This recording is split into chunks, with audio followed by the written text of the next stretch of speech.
السلام علیکم ورحمۃ اللہ وبرکاتہ۔ امید ہے آپ تمام طلبہ خیریت سے ہوں گے۔ آج کے سبق میں ہم سورہ انفال کی آیت نمبر 54 اور 55 یعنی 54 اور 55 پڑھیں گے، جو آپ کے کتاب کے صفحہ نمبر 33 پر 33 پر موجود ہیں۔ حسب سابق آیات کی تلاوت کی جائے گی، پھر ترجمہ اور اس کے بعد اس کی تشریح اور تفسیر آپ کے سامنے بیان کی جائے گی۔ تو آغاز کرتے ہیں۔ اعوذ باللہ من الشیطان الرجیم، بسم اللہ الرحمن الرحیم۔ كدأب آل فرعون والذین من قبلهم كذبوا بآيات ربهم فأهلكناهم بذنوبهم وأغرقنا آل فرعون وكل كانوا ظالمين إن شر الدواب عند الله الذين كفروا فهم لا يؤمنون صدق الله العظیم۔ اللہ تعالیٰ ارشاد فرماتے ہیں، جیسا حال فرعونیوں اور ان سے پہلے لوگوں کا ہوا تھا ویسا ہی ان کا ہوا۔ انہوں نے اپنے پروردگار کی آیتوں کو جھٹلایا تو ہم نے ان کو ان کے گناہوں کے سبب ہلاک کر ڈالا اور فرعونیوں کو ڈبو دیا، اور وہ سب ظالم تھے۔ جانداروں میں سب سے بدتر خدا کے نزدیک وہ لوگ ہیں جو کافر ہیں، سو وہ ایمان نہیں لاتے۔ تو عزیز طلبہ، آپ کے سامنے آیات کی تلاوت اور ترجمہ پیش کیا جا چکا، اور اس میں آپ کے سامنے یہ بات آ گئی کہ پھر دوبارہ فرعون اور اس کی قوم کا ذکر اور ان سے پہلے نافرمانوں کا ذکر اس آیت میں بھی آیا، جیسے آیت نمبر 52 میں آیا تھا ایسے یہاں پر بھی ذکر کیا گیا، لیکن فرق ہے، اور وہ فرق کیا ہے؟ دیکھیے، وہاں پر تھا کفروا بآیات اللہ فاخذہم اللہ بذنوبہم، آیتوں سے کفر کیا تو خدا نے ان کے گناہوں کی سزا میں اللہ کی آیتوں سے کفر کیا تو اللہ نے ان کے گناہوں کی سزا میں ان کو پکڑ لیا۔ اور یہاں پر ہے کذبوا بآیات ربہم فاہلکناہم بذنوبہم واغرقنا آل فرعون، کہ انہوں نے اپنے پروردگار کی آیتوں کو جھٹلایا تو ہم نے ان کو ان کے گناہوں کے سبب ہلاک کر ڈالا اور فرعونیوں کو ڈبو دیا۔ وہاں سزا میں پکڑ لیا۔ اب سزا میں پکڑنے کی مختلف صورتیں ہو سکتی ہیں، جیسے گزشتہ درس میں نے یہ عرض کیا تھا کہ مفسرین عموماً اسی طرف گئے ہیں کہ یہ وہ عذاب ہیں جو تنبیہ کے لیے بھیجے گئے، عبرت کے لیے بھیجے گئے، تاکہ یہ اس سے عبرت حاصل کریں اور سیدھے راستے پر آ جائیں۔ مکمل طور پر ان کو ہلاک نہیں کیا گیا، جیسے میں نے سورہ اعراف کی آیت کا حوالہ دیا تھا اور 5 مختلف عذابوں کا تفصیل بھی آپ کے سامنے جو ہے وہ بیان کی تھی۔ ان میں فرعونی یعنی قبطی، فرعون کے ماننے والے، اس کی قوم کے لوگ ہلاک نہیں کیے گئے تھے،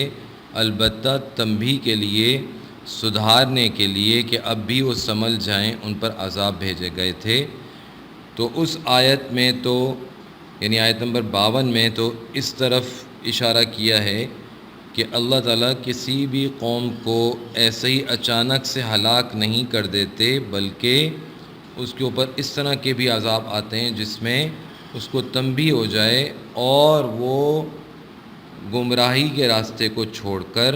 سیدھے راستے پر آ جائیں۔ لیکن جب وہ سیدھے راستے پر نہ آئیں، اللہ تعالیٰ کی دی ہوئی نعمتوں سے فائدہ نہ اٹھائیں، یعنی عقل، فہم و فراست، اس سے سوچیں نہیں، اللہ تعالیٰ کو پہچانیں نہیں، اس کی قدرت کی نشانیوں کو دیکھنے کے باوجود بھی اس کو نہ پہچانیں، پھر اس کے بعد ان کے اللہ تعالیٰ کی طرف سے بھیجے ہوئے انبیاء کی دعوت کو نہ سمجھیں، اس کا انکار کریں اور اس کے بجائے کفر و شرک کو اختیار کریں، اور پھر اس کے بعد جب اللہ تعالیٰ ان پر تنبیہ کے لیے عذاب بھیجیں جس میں ان کے لیے ہلاکت نہ ہو، البتہ تکلیف ہو، پریشانی ہو، مصیبت ہو، پھر بھی نہ سدھریں، تو پھر آخر کار اللہ تعالیٰ وہ عذاب بھیجتے ہیں جس میں ہلاکت ہوتی ہے۔ اس لیے اس آیت میں فَأَهْلَكْنَاهُمْ بِذُنُوبِهِمْ، ان سب کو، جتنی بھی قومیں ایسی تھیں ان سب کو ان کے گناہوں کی، اللہ تعالیٰ ظالم نہیں ہے، جو اللہ تعالیٰ نے ہلاک کیا وہ ان کے گناہوں کی وجہ سے ہلاک کیا، ان کی نافرمانیوں کی وجہ سے ہلاک کیا، ان کی بغاوت کی وجہ سے ہلاک کیا، ان کی سرکشی کی وجہ سے ہلاک کیا، ان کے تکبر اور غرور کی وجہ سے ہلاک کیا۔ اللہ تعالیٰ کسی کو ہلاک ایسے ہی نہیں کرتے۔ اور خصوصیت سے وَأَغْرَقْنَا عَلَى فِرْعَوْنَ، اور فرعون اور اس کی ساری قوم کو، یہاں پر تو یہ فرمایا کہ فرعونیوں کو ہلاک کر ڈالا، یعنی فرعون اور اس کے ساتھ جتنی بھی اس کے ماننے والے لوگ تھے، چونکہ فرعون کا ذکر خصوصیت سے یہاں پہ اس لیے ذکر کیا گیا کہ فرعون خدائی کا دعوے دار تھا اور اس کی قوم اس کو خدا مانتی تھی، تصدیق کرتی تھی، اس لیے اس کا خصوصیت سے ذکر کیا۔ یہاں باقی قوموں کا ذکر نہیں کیا گیا قرآن میں، دوسری جگہوں پر، دوسرے مقامات پر جو وہ بقیہ قوموں کی بات بھی اور ان کے احوال بھی ذکر کیے گئے، لیکن یہاں پر ذکر نہیں کیا گیا، صرف اتنا بتایا گیا فَأَهْلَكْنَاهُمْ بِذُنُوبِهِمْ، یہاں فرعون کا خصوصیت سے ذکر کیا گیا۔ باقی قوموں پر کسی پر زلزلہ آیا، کوئی زمین کے اندر دھسا دی گئی، کسی کی شکلیں مسخ ہو گئیں، یعنی ان کی صورتیں تبدیل ہو گئیں، بندر و خنزیر بنا دیے گئے، کسی پر ہوا کا طوفان جو ہے آیا، کسی پر آواز کا، چیخ کا طوفان آیا، عذاب آیا، تو یہ تو ہوا، لیکن یہاں پر ان کی تفصیل ذکر نہیں کی گئی۔ اور اسی ضمن میں یہ بات بھی سمجھ لینا چاہیے کہ مشرکین مکہ پر غزوہ بدر میں مسلمانوں کے ہاتھوں سے جو ہے وہ ہلاکت کا اور ذلت اور رسوائی کا عذاب آیا، تو اللہ تعالیٰ اس طرح پھر عذاب بھیجتے ہیں۔ اگلی آیت میں امید ہے کہ بات جو ہے وہ یہ دونوں آیتوں کا فرق بھی آپ کی سمجھ میں آ گیا ہوگا، اور یہ فرعون کس طرح ہلاک ہوا اور اس کی قوم کس طرح ہلاک ہوئی، یہاں تو قصہ میں تفصیلاً تو عرض نہیں کروں گا، البتہ آپ نے سنا بھی ہوگا کہ یہ سب حضرت موسیٰ علیہ السلام اور ان کی قوم بنی اسرائیل کے پیچھے نکلے تھے۔ جب حضرت موسیٰ علیہ السلام جو ہے وہ اللہ کے حکم سے بنی اسرائیل کو لے کے نکلے تو یہ بھی پیچھے نکلے سارے کے سارے، اور پھر اس کے بعد سمندر میں اللہ تعالیٰ کے حکم سے جب حضرت موسیٰ علیہ السلام نے عصا مارا تو 12 راستے بنے، اور 12 راستوں سے بنی اسرائیل نکل گئے، اور فرعون اور اس کی قوم انہی 12 راستوں میں جب داخل ہو گئی، اور جب ساری کی ساری قوم داخل ہو گئی، ایک آدمی باہر نہیں بچا، تو اللہ تعالیٰ نے پانی کو ملنے کا حکم دے دیا، اور یہ سارے راستے ختم ہو گئے، پانی مل گیا، اور سارے فرعونی غرق ہو گئے، اور فرعون بھی اس میں غرق ہو گیا، ہلاک ہو گیا۔ تو عزیز طلبہ، یہ انجام ہوتا ہے سرکشی کا، نافرمانی کا، بغاوت کا، اس لیے اللہ تعالیٰ کے فرما بردار بننے کی کوشش کرنی چاہیے اور اس کا بندہ بننے کی کوشش کرنی چاہیے، اور جو اللہ تعالیٰ نے رسول اللہ صلی اللہ علیہ وسلم کے ذریعے احکامات بھیجے ہیں ہمارے لیے، ہماری ہدایت کے لیے، تو ان پر عمل کرنے کی کوشش کرنی چاہیے۔ بغاوت اور سرکشی یہ بہت بری چیز ہے، اور اس کا انجام بھی بہت ہی برا ہے اور بھیانک ہے، اور دنیا میں بھی بھیانک ہے، اور پھر آخرت کی جو ہمیشہ ہمیشہ کی زندگی ہے، جو نہ ختم ہونے والی زندگی ہے،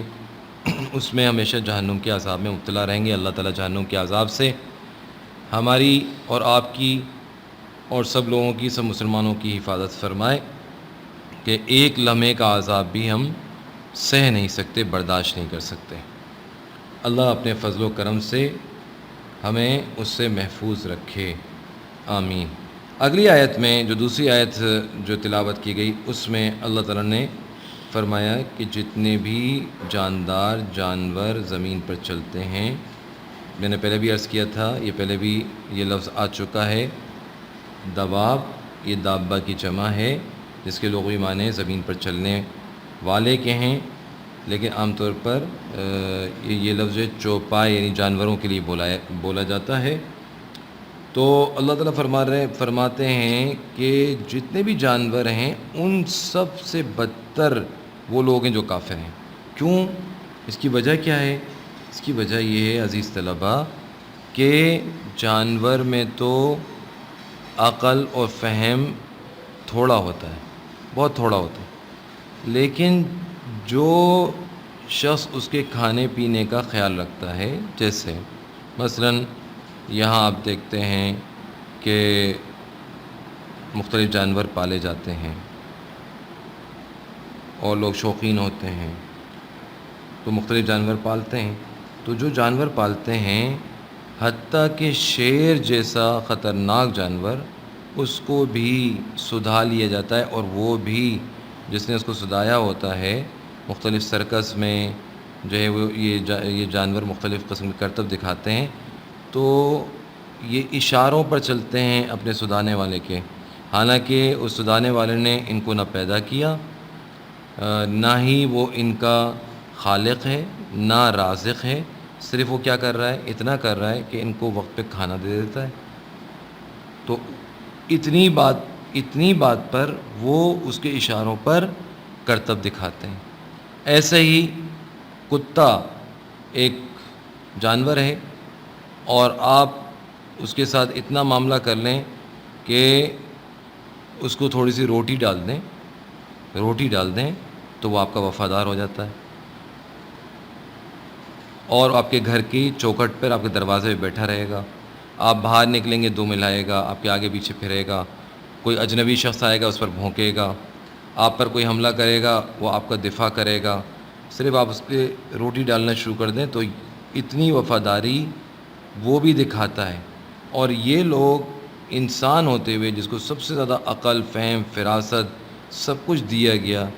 وہ اپنے رب کو نہ پہچانے جس نے اس کو پیدا کیا، جس نے اس کو چھوٹے سے بڑا کیا، جس نے اس کی ساری ضرورتوں کا خیال رکھا، اور ساری نعمتیں اسی کی طرف سے بارش کے قطروں سے بھی زیادہ برس رہی ہیں، اس کے باوجود کہ وہ نافرمان ہے، کافر ہے، مشرک ہے، پھر بھی اللہ تعالیٰ نعمتیں برسا رہے ہیں، پھر بھی وہ اللہ تعالیٰ کی نہ مانے، اللہ تعالیٰ کو نہ پہچانے،